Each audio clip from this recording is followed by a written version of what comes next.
আমরা এখানে যখন খোঁজ পেলাম যে আজকে শুরু করেছে বিক্রি, এখানকার ওসি মহোদয়কে জানানোর পর ওসি মহোদয় এখানে আসার পর হাতে নাতে ধরছে। যেরকম তেল যেটা বাজারে 120 টাকা লিটার যেটা বিক্রি হওয়ার কথা, পেট্রোল বা 116 টাকা লিটার, সেটা এখানে বিক্রি হচ্ছে আপনার 250 টাকা লিটার বা 220 টাকা লিটার মানুষের কাছে বিক্রি করছে।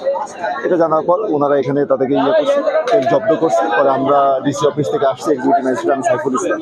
আসার পর আর কি আমি যে তেলটা ওনাকে পেট্রোলিয়াম আইন 2016 অনুযায়ী সর্বোচ্চ শাস্তি যেটা যে 10,000 টাকা জরিমানা করা যায় সেটা করেছি। এর বেশি জরিমানা করা সম্ভব ছিল না আর কি, আইনেই ওইটা আছে। আর এখানে যে 4টা ব্যারেল আমরা তেল জব্দ করছি সেই তেলটা আমরা আর কি এখন ন্যায্য মূল্যে জনগণের মাঝে বিক্রি করছি। বিক্রি করে যেই টাকাটা হবে সেই টাকাটা সরকারি চালানে আমরা জমা দেবো।